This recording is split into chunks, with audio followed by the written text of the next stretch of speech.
Olá, querido aluno, vamos continuar a nossa correção de questões menos complexas, né? Em relação a concurso, nós vamos fazer questões que, em tese, são questões menos complexas do CESP-NB. Nós paramos no bloco anterior, na questão 35, vamos continuar nossas correções com uma questão ainda sobre dependentes do regime geral, que é a questão número 36, que ela fala o seguinte: Paulo, ele é de forma comprovada dependente economicamente do seu filho. Então, Paulo é pai, né, desse seu filho, que é o Juliano, e Paulo, portanto, é dependente da classe 2, cuja dependência econômica tem que ser devidamente comprovada e aqui diz que ele realmente é economicamente dependente do seu filho.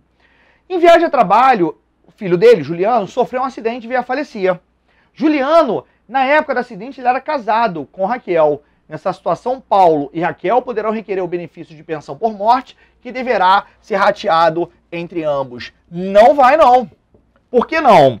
Como ele é casado, ele tem cônjuge. E como ele tem cônjuge, ele tem independente da classe 1. Se ele tem independente da classe 1, classe 2 e 3 não vão fazer jus ao benefício. Como ele tem classe 1 e 2, classe 2 não vai ter acesso ao benefício. Seu pai, Paulo, não vai ter acesso ao benefício porque Raquel existe nessa relação. Raquel é cônjuge de Juliano. Então, nesse caso, quem vai receber a pensão por morte apenas como beneficiário de Juliano é justamente a sua esposa Raquel. Paulo, que é o seu pai, não vai fazer jus à cota individual da pensão. Ele não vai fazer jus à pensão por morte. Mais uma vez frisando, nesse caso, apenas Raquel. Então eles não vão ratear, quem vai receber integralmente a pensão vai ser Raquel. Questão 36, afirmativa errada. Falar um pouquinho de manutenção e perda da qualidade de segurado. Assunto conhecido como período de graça. Questões bem tranquilas aqui, tá? Em regra, mantém a qualidade de segurado por até 12 meses, independentemente de contribuições. O empregado, beleza, regra geral. O empregado deixou de verter contribuições por não mais exercer uma atividade remunerada, mantém a qualidade por até 12 meses. Da mesma forma que o avulso e o doméstico. Só que o facultativo, se ele deixar de verter contribuições para o sistema, ele não mantém a qualidade por até 12 meses. Ele vai manter a qualidade por até 6 meses e não 12 meses, conforme diz a questão. Então, questão 37, errado. O erro está na figura do facultativo. Facultativo deixou de verter contribuições para o sistema, ele vai ser tutelado pelo sistema pelo período de até 6 meses e não 12, como diz a questão. 38. O cidadão que está em gozo de benefício mantém a sua qualidade sem limite de prazo, independentemente de contribuições. Perfeita questão, literalidade da lei. Afirmativa absolutamente correta. Isso aqui está previsto no artigo 15, nesse caso em particular, artigo 15, inciso 1, da Lei 8.213 de 91. 39. Alzira, estudante, filiou-se facultativamente ao regime geral. Então ela é segurada facultativa do regime geral e está contribuindo regularmente. Em razão de dificuldades financeiras, Alzira deixou de efetuar recolhimento por 8 meses. Opa! 8 meses, um segurado facultativo que deixar de verter as contribuições de manter a qualidade por até 6 meses. Se ela está deixando de verter por 8 meses, ela já perdeu a sua qualidade de segurada. Vamos ver a questão? Nessa situação, a Alzira não deixou de ser segurada, uma vez que a condição de segurado permanece até 12 meses após cessar as contribuições. Errado, porque o facultativo não mantém por até 12, o facultativo mantém por até 6 após deixar de verter contribuições para o regime geral. Então, questão 39, afirmativa errada.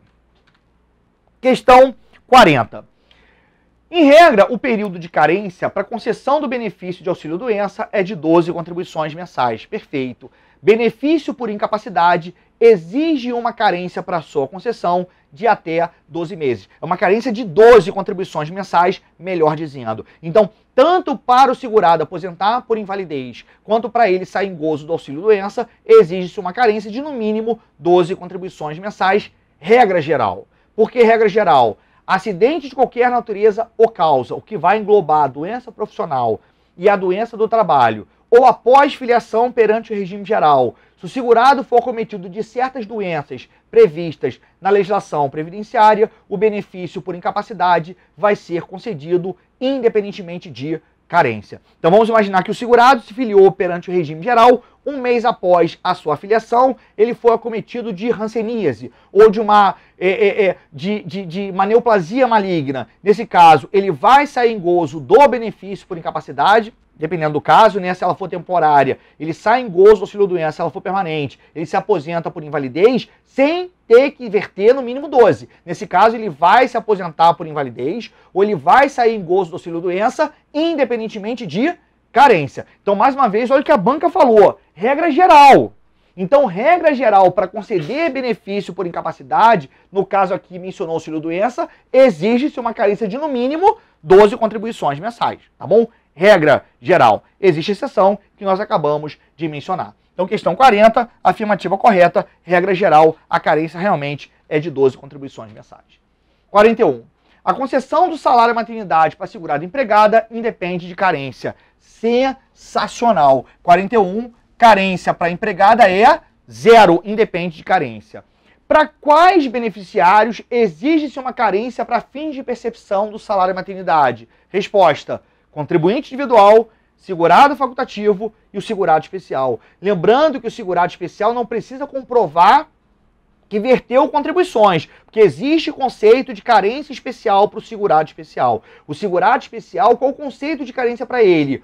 Comprovar o exercício da atividade rural em relação ao número de meses necessários para a concessão do benefício. Como é o salário maternidade, exige-se 10 meses, porque para contribuinte individual e facultativo são 10 contribuições mensais. Então, para o segurado especial, a carência vai ser de 10 meses exercendo a atividade rural, ainda que de forma descontínua. Lembrando que no caso de parto, se o parto for antecipado, essa carência de 10 contribuições mensais vai ser reduzida em relação ao número de meses em que o parto ele for antecipado. Então, mais uma vez frisando, essa questão está perfeita, que para a empregada, né, para o empregado, a carência é 0. Para o avulso, carência 0. Para o empregado doméstico, a carência também é 0. Então, questão 41, afirmativa correta. 42. Os benefícios de aposentadoria por invalidez e auxílio-doença independem de carência quando originários de acidente de qualquer natureza. Acabei de mencionar.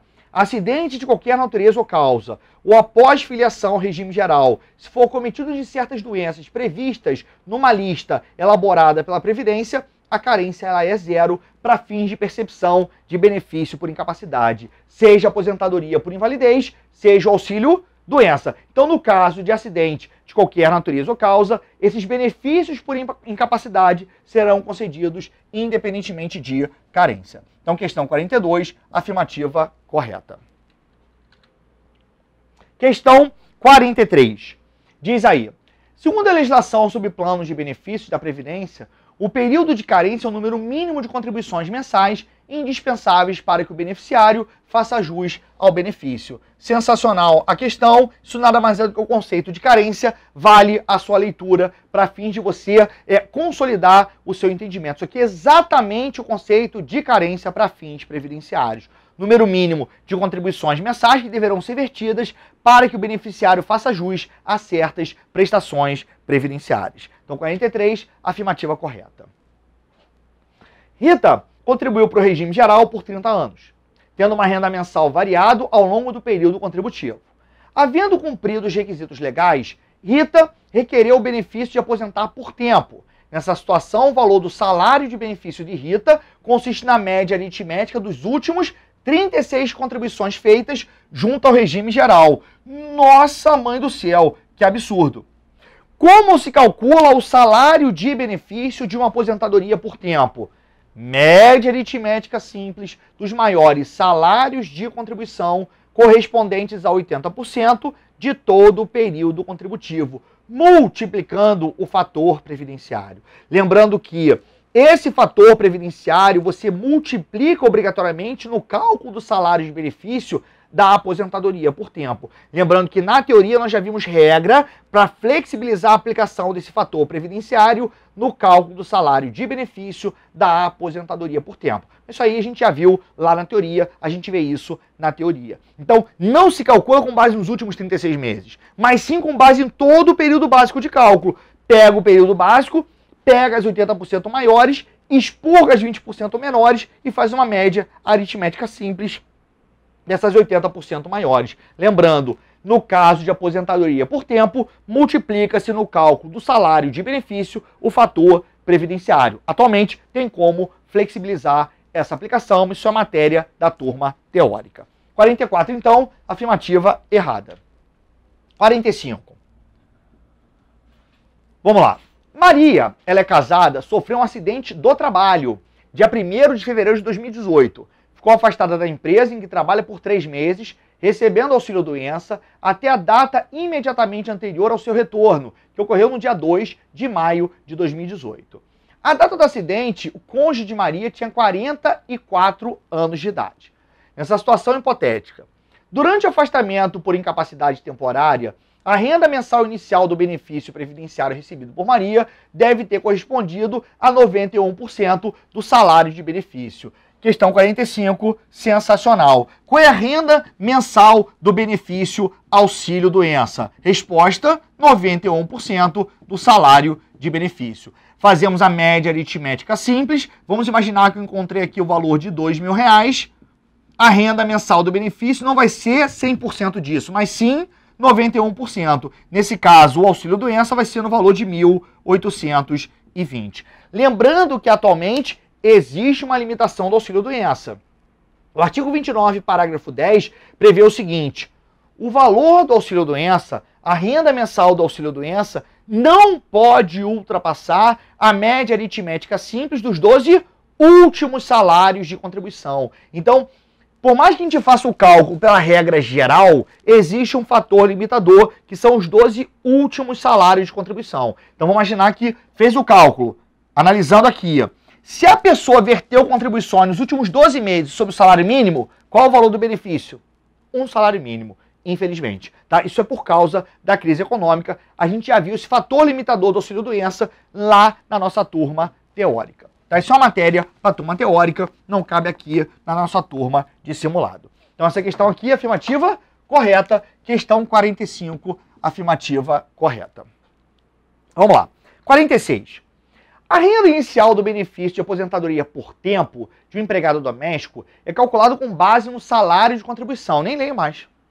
Nem leio mais. Porque a renda mensal do benefício é um percentual aplicado ao salário de benefício e não o salário de contribuição. O salário de contribuição é a base de cálculo sobre a qual o segurado vai verter a sua contribuição para o regime geral. O salário de benefício é a base de cálculo para chegar à renda mensal do benefício previdenciário. Então, a banca, na verdade, ela fez o quê? Ela alterou conceitos. Então, questão 46, afirmativa errada.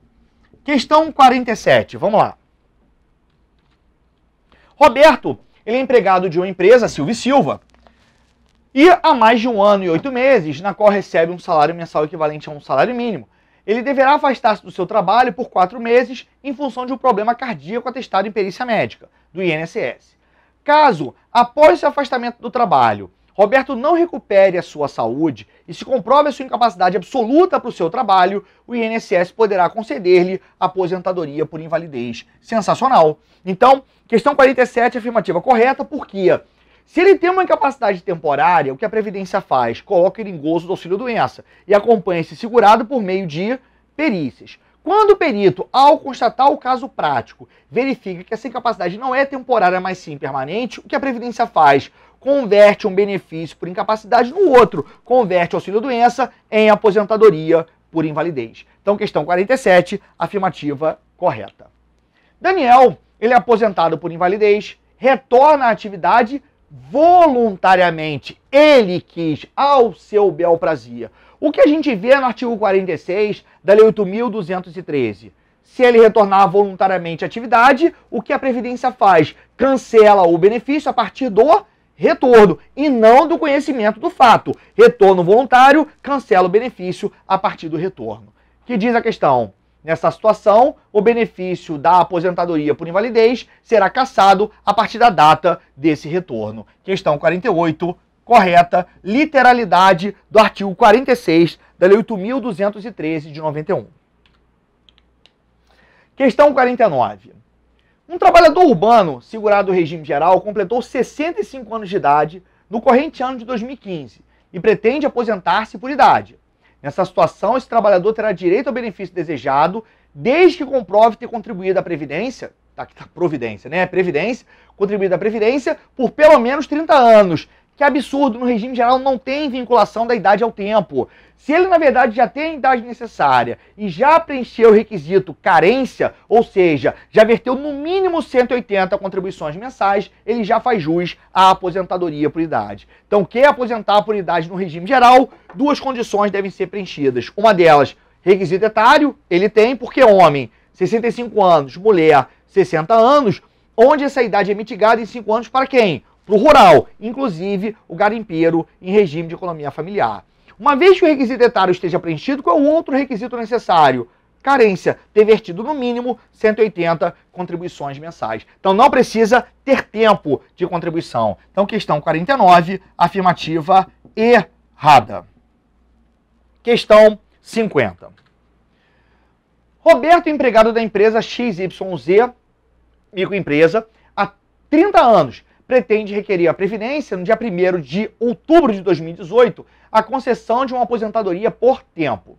Referência à situação, vamos julgar o item. Informações fornecidas são suficientes para se concluir que o Roberto tem direito a percebimento de aposentadoria por tempo, por haver cumprido integralmente os requisitos do gozo de benefício. Não preciso nem ler, que absurdo, está totalmente errado, porque é homem. Como se aposenta por tempo perante o regime geral? No mínimo, 35 anos de tempo. Ele tem apenas 30. Então, logicamente, esse benefício será indeferido. A questão está errada porque ele não preenche os requisitos para fins de se aposentar por tempo. 51. O professor que comprova exclusivamente tempo de efetivo exercício da função de magistério na educação infantil, no ensino fundamental e no ensino médio, os requisitos idade e tempo, quando se tratar de aposentadoria por idade, são reduzidos em 5 anos. Que absurdo. Está tudo errado aqui. Por quê? O professor, o que nós reduzimos na prática é o tempo de contribuição dele. Então o homem se aposenta pelo regime geral aos 35 anos de tempo e a mulher aos 30 anos de tempo. Sendo que esse tempo é mitigado em 5 anos. Para quem? O professor, que exerce a atividade e a função de magistério na educação infantil, no ensino fundamental e no ensino médio. Então, na verdade, eu não reduzo idade e tempo. Eu reduzo apenas o tempo. O professor se aposenta aos 30 anos de tempo. Professora aos 25 anos de tempo. E não é aposentadoria por idade que eu reduzo em 5 anos. Eu reduzo o tempo para fim de se aposentar por tempo e não por idade. Então, questão 51, absolutamente equivocada, afirmativa errada. Questão 52. Getúlio, ele julga-se na condição de requerer aposentadoria especial. Então, o entendimento dele é que ele já ficou exposto a agente nocivo durante um certo lapso temporal, prejudicando sua saúde ou a sua integridade física. Dependendo do agente nocivo, ele vai se aposentar por meio daquele benefício após 15 anos, dependendo do agente nocivo após 20 anos, dependendo após 25 anos. 15 anos, mina de subsolo, frente de produção. 20 anos, agente nocivo asbestos, amianto e mina de subsolo sem estar em frente de produção. Demais casos de agente nocivo só enseja a concessão da aposentadoria especial após 25 anos. Exemplo, ruído, radiação ionizante, temperatura elevada, pressão atmosférica anormal, entre outros agentes nocivos. Então, ele se acha apto a receber esse benefício. Como ele comprova o tempo de exposição permanente ao agente nocivo? Levando a Previdência para análise do perito do famoso PPP, o perfil profissiográfico previdenciário, que é o documento histórico laboral do trabalhador que ele comprova essa exposição durante o seu período laboral. Essa é a lógica do PPP. Que diz a questão?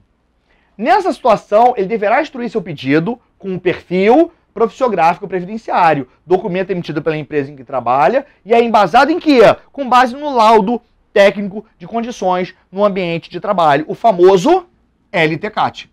Então, o laudo, mais conhecido atualmente como PPRA, Programa de Prevenção de Riscos Ambientais, é esse laudo que embasa as informações que são consolidadas no PPP, que o segurado apresenta ao perito para fins de percepção da aposentadoria especial. Então, essa questão está sensacional. Então, ele apresenta o PPP com base no laudo que vai comprovar as condições para habilitação de benefícios previdenciários especiais. Questão 52, excelente para o seu estudo. Questão 52, afirmativa absolutamente perfeita, questão correta.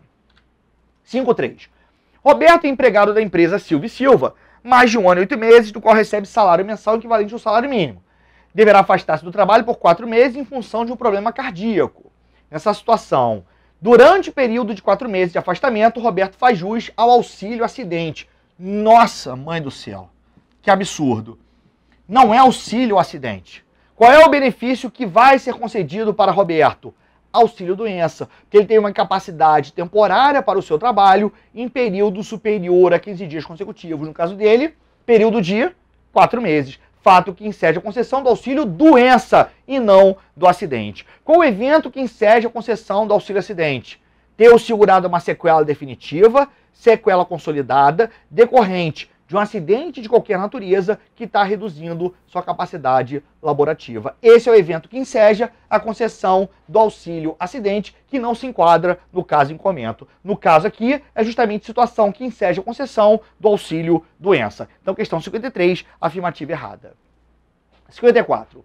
O auxílio doença será devido ao segurado empregado a partir do 30º dia do seu afastamento da atividade. Não é assim que funciona. Deixa eu apagar esse lado aqui, ó. Vou manter o 54 aqui, ó, e o 55 aqui, tá? Vou usar só o quadro para explicar como é que funciona para o segurado empregado o início do pagamento do auxílio doença. Como é que funciona para o empregado? O segurado está trabalhando, acometido de um evento qualquer, vou colocar aqui um acidente. Ele vai ter 30 dias para entrar com requerimento do auxílio doença no intuito de retroagir uma determinada data. Que data é essa? 16º dia. Por quê?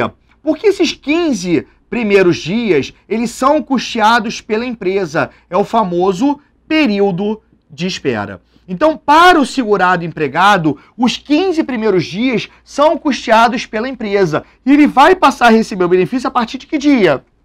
Do 16º dia.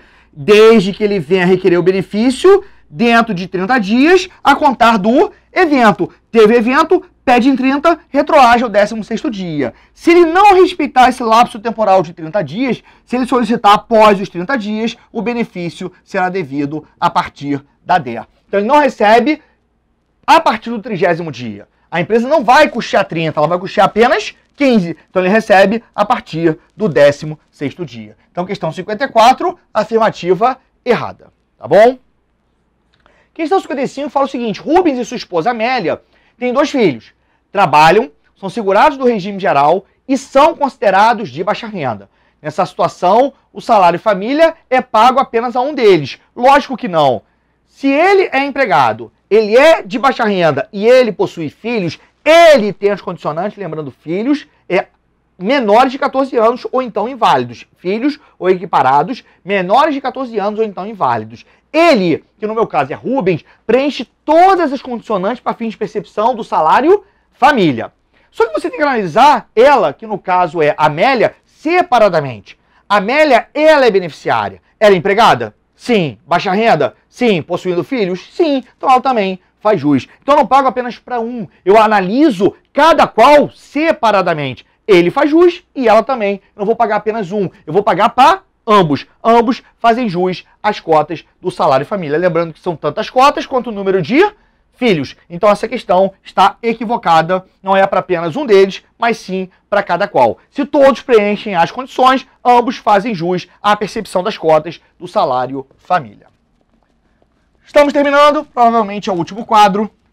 Vamos da questão 56 até a 70 e terminaremos o nosso primeiro simulado com questões menos complexas.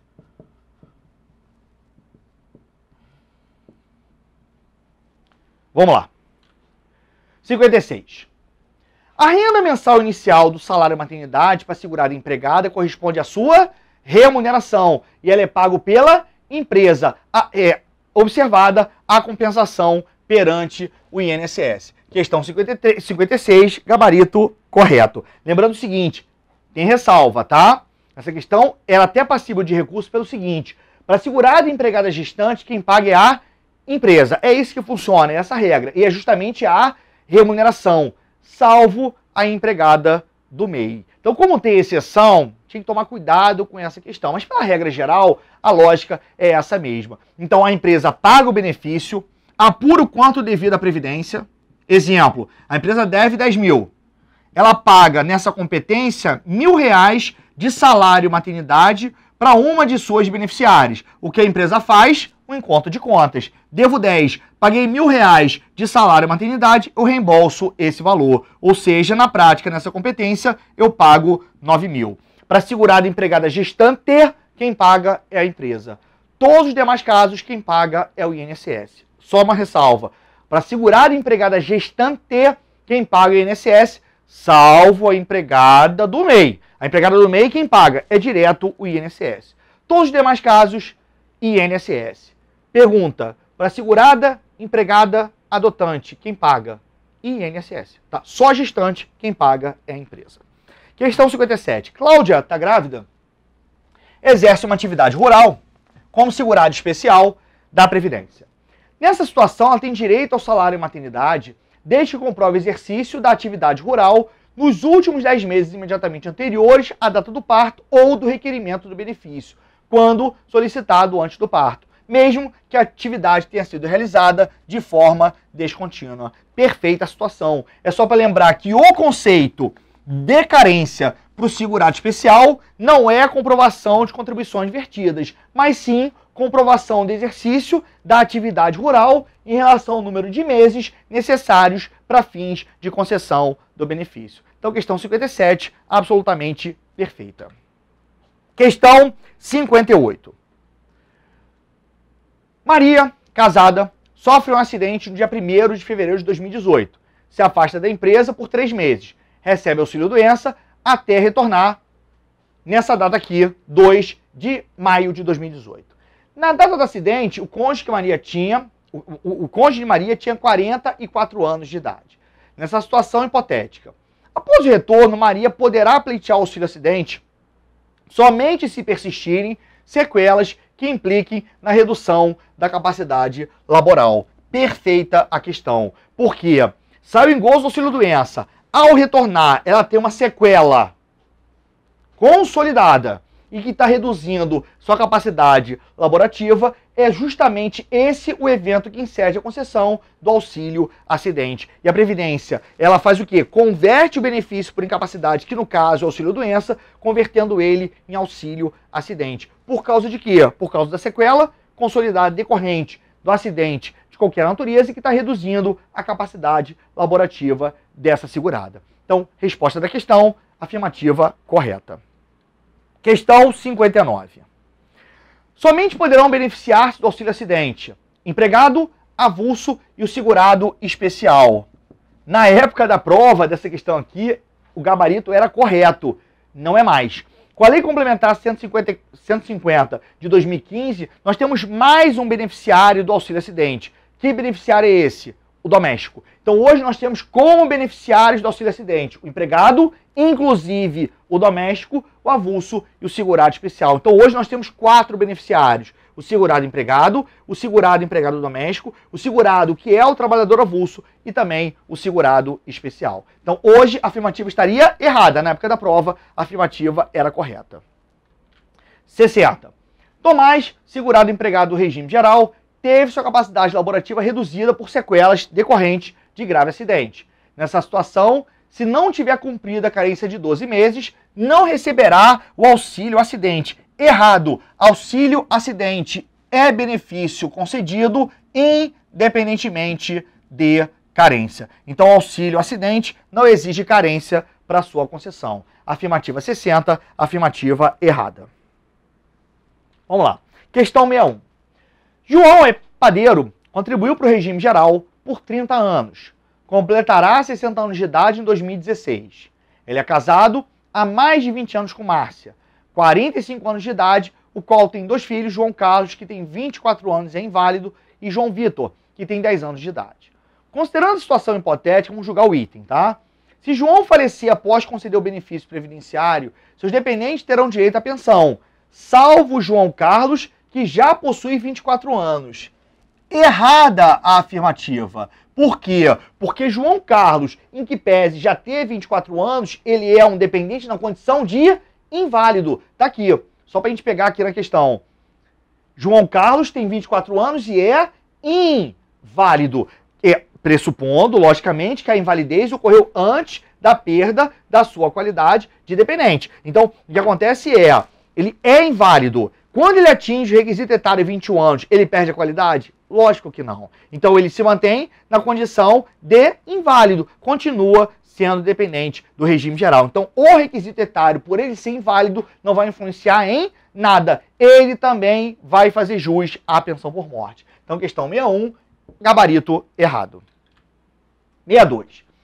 Constatado em processo judicial em que tenha sido assegurada ampla defesa e o contraditório, simulação ou fraude no casamento ou união estável, com a finalidade de obter benefício previdenciário, cônjuge ou companheiro supérstite, perderá o direito à pensão por morte. Sem dúvida, só para melhorar a questão, a qualquer tempo. Só frisando, tem que ser essa comprovação dessa simulação desse casamento ou dessa união estável por meio de processo judicial. Não pode ser um mero processo administrativo. O processo tem que ser judicial, assegurada a ampla defesa e o contraditório. Isso aqui é letra de lei, questão 62, afirmativa correta.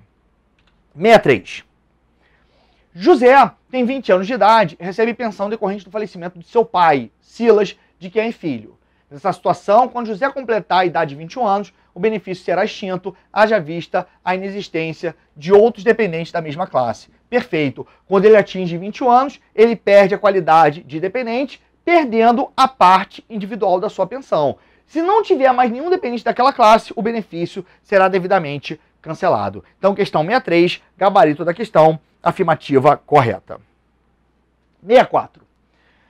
O auxílio reclusão beneficia os dependentes do segurado recolhido da prisão e independe de carência. Sensacional! Esse é o evento que enseja a concessão. Lembrando o seguinte, ele vai ter que estar efetivamente preso, cumprindo a pena privativa de liberdade em regime fechado ou semiaberto. Regime aberto não permite a concessão de auxílio reclusão. Lembrando que pode ser prisão, inclusive em caráter cautelar. Pode ser uma prisão provisória. Né? Exemplo, pode ser uma prisão preventiva, melhor dizendo, ou então uma prisão temporária. Não há problema nenhum. Tem que estar preso, regime fechado ou semiaberto. Regime aberto não permite a concessão do auxílio reclusão. É benefício que é concedido independentemente de carência. Lembrando, o segurado tem que ser de baixa renda. Então, o seu último salário de contribuição tem que estar dentro do conceito da portaria do Ministério da Fazenda de segurado de baixa renda. Ele não pode receber remuneração, nem estar aposentado, nem receber auxílio-doença, nem receber abono de permanência em serviço. Não pode estar em gozo de auxílio-doença,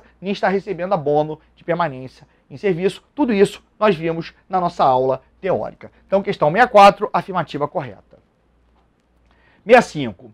O auxílio reclusão é benefício devido ao segurado da Previdência. Não preciso nem ler. Porque o beneficiário do auxílio reclusão são os dependentes e não o próprio segurado. O segurado está preso, tem o evento que enseja a concessão do benefício se outras condições forem preenchidas, para que os dependentes façam jus ao auxílio reclusão. Então, afirmativa 65, afirmativa errada. O beneficiário não é o segurado. O beneficiário são seus dependentes. Essa é a resposta. Então a afirmativa está errada porque o segurado não é beneficiário do auxílio reclusão. Quem são os beneficiários? São os seus dependentes. 66. Em maio de 2015, Antônio, ao completar 59 anos de idade e 35 anos de tempo para a Previdência, na condição de contribuinte individual, deixou de contribuir e não requereu benefício aposentadoria por tempo. Nessa situação, o direito de Antônio pleitear o benefício e os proveitos econômicos dela decorrentes prescreverá em 5 anos, a contar da data em que ele completou 35 anos. Que absurdo! Se ele já preencheu todas as condicionantes para fim de se aposentar por tempo, esse direito já incorporou seu patrimônio jurídico. Ele já tem um direito adquirido. Gente, para você que está na sua casa, leve a seguinte conclusão. Você pleitear um benefício previdenciário, você vai poder, uma vez que você já tenha o direito a esse benefício ele já passa a ser alcançado pelo manto da imprescritibilidade. Você pede quando você quiser. A grande diferença é que, regra geral, a Previdência determina um certo lapso temporal para que você peça para retroagir uma determinada data ao evento. Agora, se você não pedir respeitando esse lapso temporal, você vai receber quando? Quando você entrar com o requerimento, ou seja, a partir da DER, da data da entrada do requerimento. Então, nesse caso, isso vai prescrever em 5 anos? Lógico que não. Ele vai pedir quando? Daqui a 1 ano, 2 anos, 10 anos, 15 anos. Se ele já tem um direito e não usufruiu do direito, o problema é dele. Mas, logicamente, se ele pedir daqui a 10 anos, ele faz jus ao benefício. Então, não existe esse prazo prescricional. Esse benefício vai ser...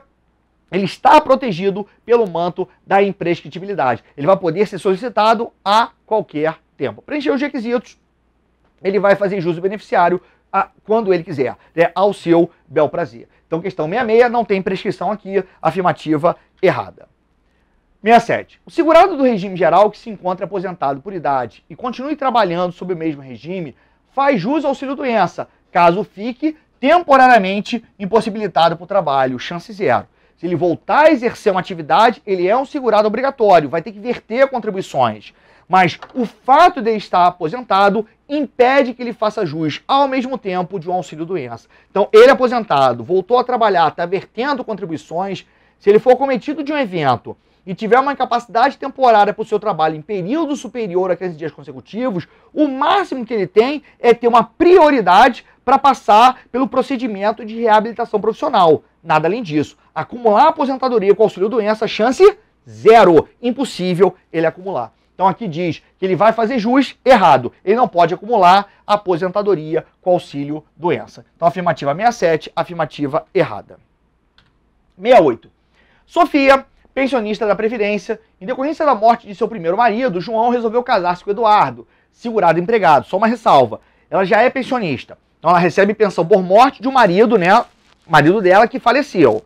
Ela adquire novas núpcias. O fato de adquirir novas núpcias faz com que ela perca a pensão? Não. Agora, se ela matar o segundo marido, ela não vai poder acumular 2 pensões, porque ela vai ter que optar pela mais vantajosa. Então, meninas, você que está aí em casa, matou o primeiro marido, pensão por morte. Matou o segundo marido, o que vai acontecer? Você vai ter que optar pela mais vantajosa. Matou o terceiro, você vai ter que optar pela mais vantajosa.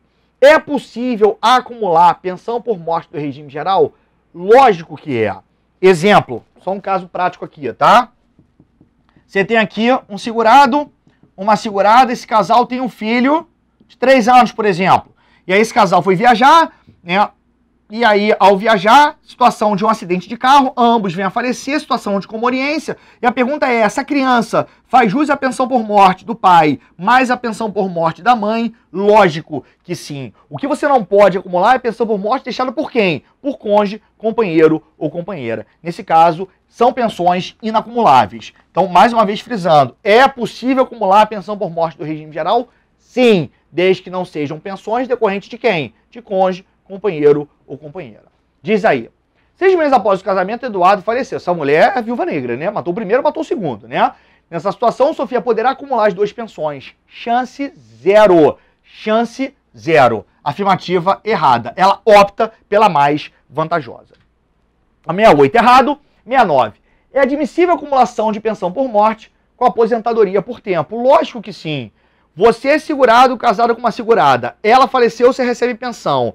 A partir do momento que você preencher as condições para se aposentar por tempo, você vai fazer jus a esse benefício na condição de segurado. E vai receber a pensão porque você é dependente de uma segurada.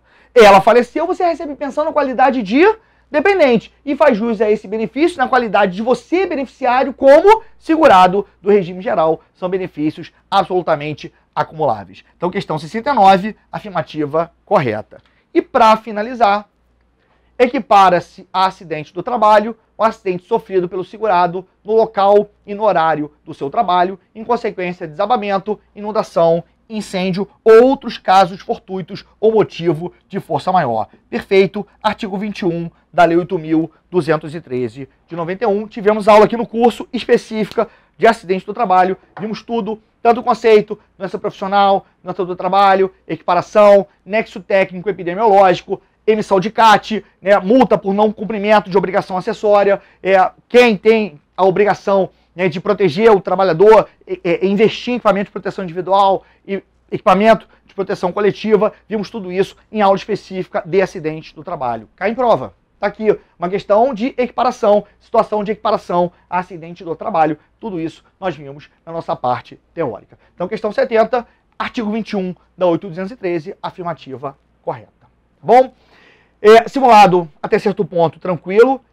Perceba que, na verdade, não tem questão fácil em concurso. Na verdade, se você se sentiu bem fazendo esse simulado, é porque você está bem preparado. E as perguntas, né, que são preparadas pela banca preparatória, elas se tornam fáceis. Elas se tornam fáceis por causa do seu esforço. Não foi do nada. Tá? Então, não adianta. É até difícil, no meu caso, como professor aqui do CPC, né, tive a solicitação de dividir as questões em fáceis, médias e difíceis. É difícil dividir. Porque, na verdade, depende do seu grau de conhecimento, depende da sua dedicação. Dedicou. Fez esse simulado, foi bem? Você está no caminho certo. São muito fáceis essas questões? Não. Muito fáceis, não. Na verdade, são questões tranquilas, desde que você esteja bem preparado. Essa é a nossa função. A gente ainda corrige simulado nível médio e simulado com questões um pouquinho mais complexas. Para você, aluno nosso aqui do CPC, complexidade nenhuma, com certeza, rumo ao gabarito, rumo à tão almejada aprovação no próximo concurso. Querido aluno, mais uma vez, muito obrigado pela sua atenção, espero que você tenha gostado da correção desse simulado. Vejo você numa próxima oportunidade. Bons estudos, forte abraço e fique com Deus.